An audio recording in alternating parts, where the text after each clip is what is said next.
सीने में एक दर्द छुपा के बैठा हूँ, सीने में एक हमदर्द छुपा के बैठा हूँ।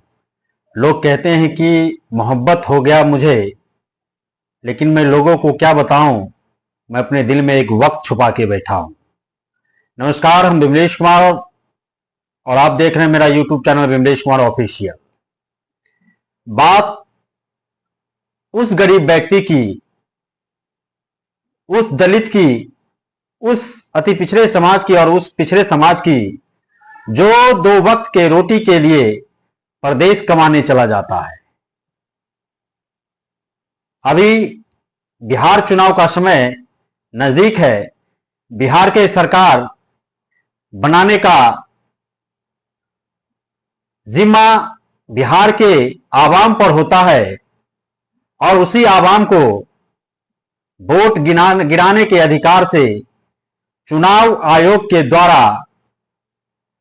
वोटर लिस्ट पुनर्निरीक्षण के नाम पे वंचित करने की कोशिश की जा रही है। सवाल चुनाव आयोग से किया जाएगा या सवाल मौजूदा सरकार से किया जाएगा, यह मुझे नहीं मालूम। इसलिए मुझे नहीं मालूम क्योंकि जिस वक्त में, जिस कम समय सीमा में वोटर लिस्ट पुनर्निरीक्षण का कार्य करवाया जा रहा है, यह शक की सुई किसी राजनीतिक दल जो सत्ता में बैठी है उस पे जाता है।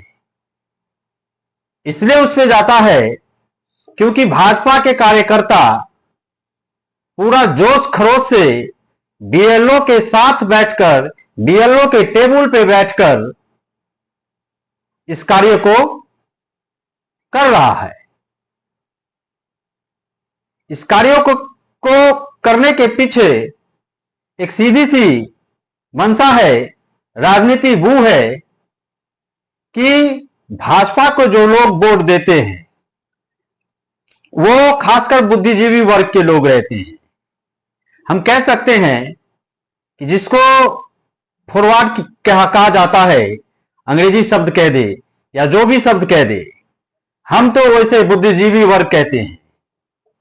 मैं बुद्धिजीवी वर्ग को गाली नहीं दे रहा हूं या उनके बारे में मैं इन्हें कुछ बोल रहा हूं, लेकिन सवाल यह है कि जो समाज, जिस जाति के लोग आपको वोट देते हैं वो बुद्धिजीवी वर्ग के लोग हैं। आप उसका नाम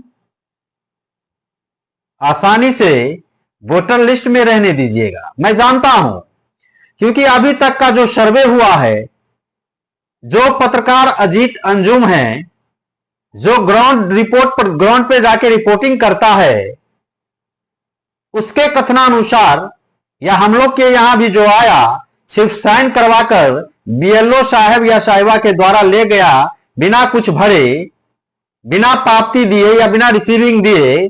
अब सवाल ये उठता है साहब कि अगर नाम कट गया तो हम किस आधार पर उससे लड़ेंगे कि भैया हम दिए थे और मेरा नाम क्यों कट गया, सब कुछ हम दिए थे, प्रूफ दिए थे, वगैरह वगैरह दिए थे, आप रिसीविंग नहीं दिए तो मेरा नाम कट गया।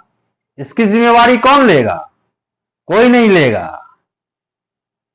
इतना धरफड़ में ये करवाने का एक ही मकसद है कि जो विरोधी दल के, राजनीतिक पार्टी विरोधी दल है, राजनीतिक पार्टियां हैं, उसका जो वोटर है किसी विशेष वर्ग का या किसी विशेष जाति का, उसको वोटर लिस्ट में से थोक मात्रा में बाहर का रास्ता दिखाने का मकसद मैन ये है, कोई और मकसद नहीं है। अगर मान लीजिए 10% ही उन लोगों के समुदाय का या जात का जो विपक्षी पार्टी को वोट करता है, उसका वोटर लिस्ट से अगर आप नाम गायब कर दीजिएगा तो 10% तो मायने रखता है साहब। आप आसानी से चुनाव जीत जाइएगा। फिर कहिएगा ठीक है भाई, जिसका नाम कट गया वो अपना नाम जुड़वा लीजिए। फिर वो परेशान होकर बेचारे नाम जुड़वा लेंगे, यही ना आप कहिएगा। आप नाम जुड़वा लीजिएगा, नाम बाद में जुड़वा दीजिएगा, या मान लीजिए जो व्यक्ति जिसका नाम कट गया वो नाम जुड़वा लेगा, लेकिन साहब तत्काल तो आपकी जीत हो जाएगी, आप सरकार बना लीजिएगा। ये मकसद है उनका।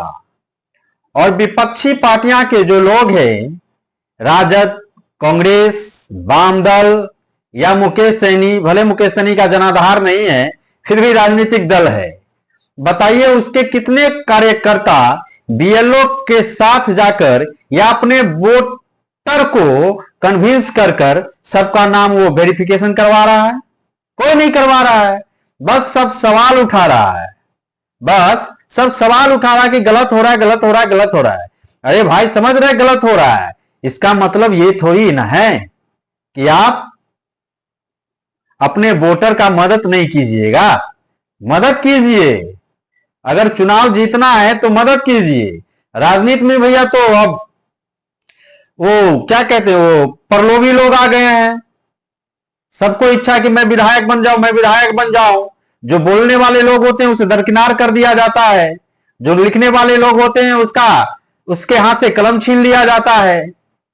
ये मौजूदा स्थिति है, ये मौजूदा स्थिति है। खैर इन सब बातों को छोड़िए, आते हम उस बातों पर जो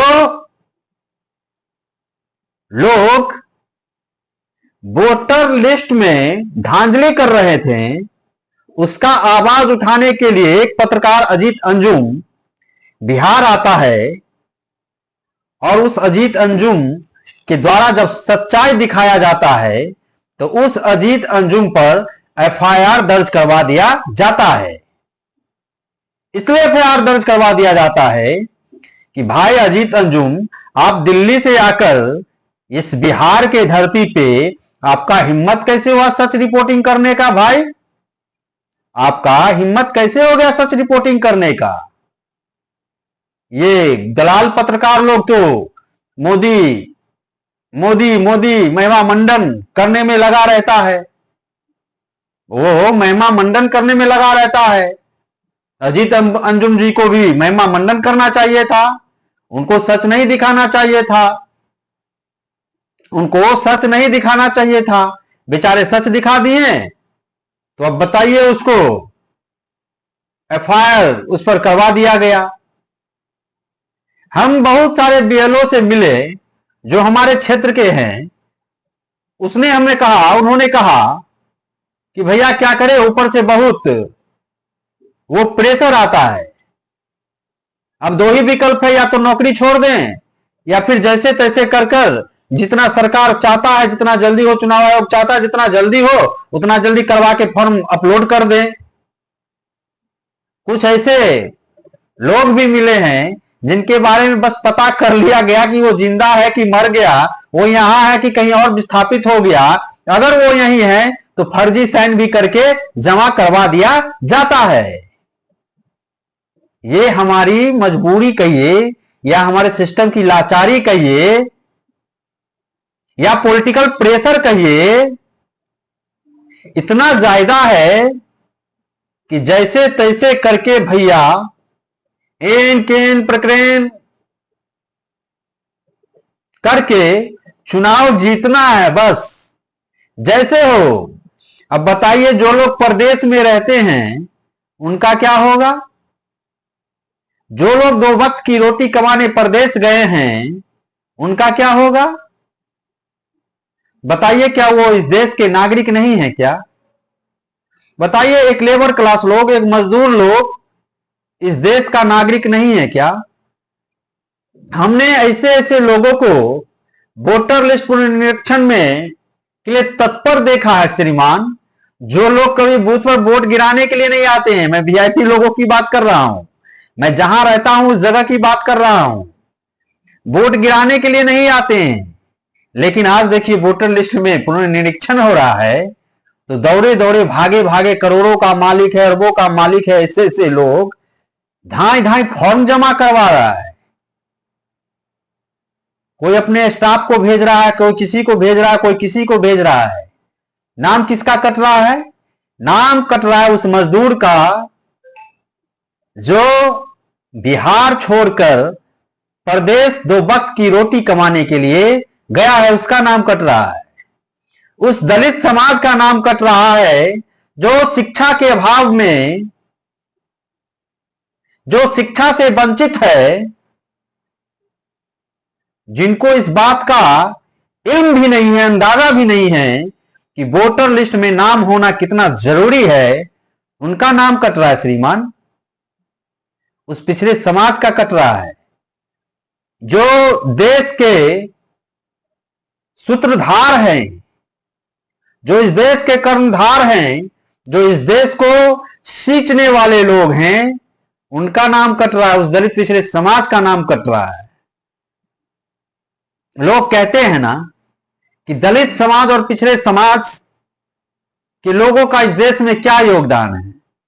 श्रीमान, दलित समाज का लोग और पिछड़े समाज का लोग, जिसकी आबादी 80 से 85% है, उसका इस देश में योगदान नहीं है क्या? आप क्या उसे भूखे और नंगे समझते हैं क्या? आपने उसे समानांतर का मौका ही नहीं दिया उस समाज को। आपने दलित और पिछड़े समाज को कभी चाहा ही नहीं कि वो आपके समानांतर आ सके।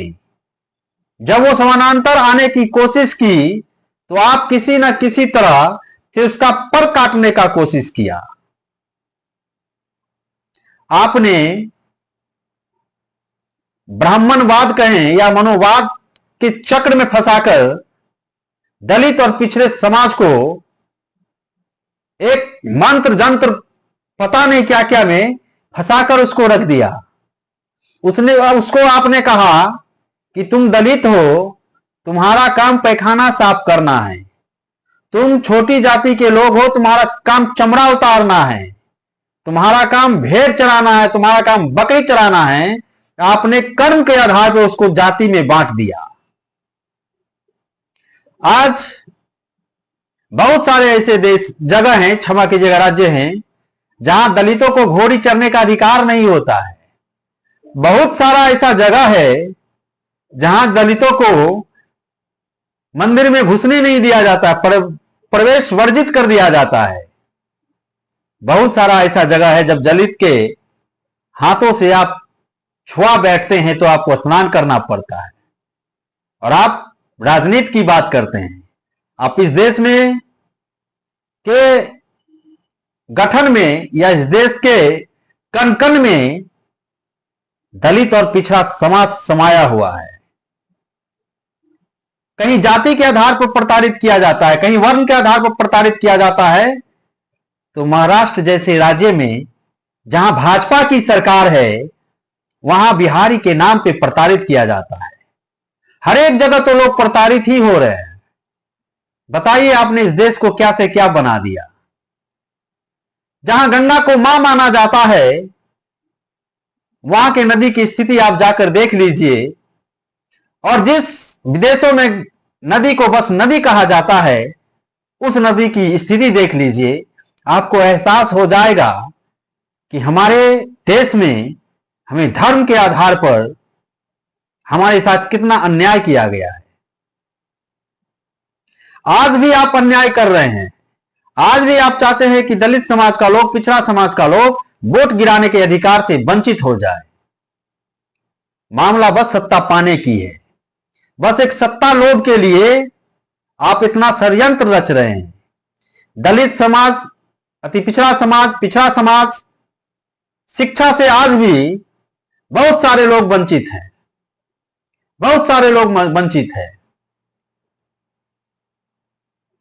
कल हमें एक कलीग मिला, उन्होंने कहा कि देखिए ये मशीन जापान का है, ये मशीन चीन का है, ये मशीन यहां का है, ये मशीन यहां का है, सब मशीन मैंने विदेश का बनाया। हमने उनसे कहा भाई साहब, हमारे देश में तो मंदिर बन रहा है, मशीन कहां से बनेगा? हमारे देश में तो मस्जिद की बातें हो रही है, मशीन कहां से बनेगा? जिस देश में मंदिर और मस्जिद के लिए लड़ाई छिड़ा हो, उस देश में आप उम्मीद रखते हैं कि एक से एक टेक्नोलॉजी बनेगा? संभव ही नहीं मेरे दोस्त। हम लड़ रहे हैं कि भगवान की रक्षा कौन करेगा, भगवान का घर कौन बनाएगा, हम इसलिए लड़ रहे हैं। मूर्ख इंसान, जिस भगवान ने पूरे सृष्टि का निर्माण किया, जिस भगवान ने पूरी सृष्टि का निर्माण किया, पूरे ब्रह्मांड का निर्माण किया, उसका घर तुम बनाओगे? उसके मंदिर और मस्जिद का ठेका तुम लोगे? कोई मुसलमान, कोई कट्टर मुसलमान हो जाता है, कोई कट्टर हिंदू हो जाता है, उसका ठेका तुम लोगे, जिसको खुद नहीं पता कि तुम पैदा लिए तो किसके घर में पैदा लोगे, किस जात के घर में पैदा लोगे, किस धर्म के घर में पैदा लोगे, तुमको यह तक नहीं पता। और तुम आज जब सियाना हो गए, बड़ा हो गए तो क्या कहते हो कि मैं भगवान का घर बनाऊंगा। भगवान का घर बनाने की तुम्हारी हैसियत है? अरे पहले तुम इंसान का घर बनाओ। इंसान का घर तो बनाते नहीं हो, इंसान के घर को तोड़ देते हो बुलडोजर लगाकर, और तुम कहते हो कि भगवान का घर बनाएंगे। तुम्हारी औकात नहीं है भगवान का घर बनाने का। भगवान ने जिस बच्चे को जन्म दिया, पूरे सृष्टि का पालनहार जो ऊपर बैठा है ना, वो सबका घर बनाता है, और तुम कहते हो कि तुम उसका घर बनाओगे, तुम उसका घर बनाओगे। तुम्हारी हैसियत नहीं है। अगर मान लीजिए वोटर लिस्ट पुनरीक्षण करवाना ही था तो चुनाव के बाद करवा लेते, या लोकसभा चुनाव जो हुआ उसके तुरंत बाद करवा लेते। आपने तो ऐसा नहीं किया। आपने किया क्या? जब 2 महीना चुनाव का बचा है तो आप वोटर लिस्ट में कहते हैं 25 दिन में कार्य करवा के लाइए। संभव है जी? हम जानते हैं कि आप दलित पिछड़ा समाज का, अति पिछड़ा समाज का वोट काट कर चुनाव जीत जाइएगा, लेकिन साहब ऊपर वाला के घर में देर है, अंधेर नहीं। यकीन मानिए आपकी दुर्गति, ऐसा दुर्गति होगा कि जिसकी आप कल्पना भी ना कर सकिएगा, जिसकी आप कल्पना भी नहीं कर सकिएगा। इसी के साथ हम अपनी वाणी को देते हैं विराम। बोलो जय जय सिया राम। धन्यवाद।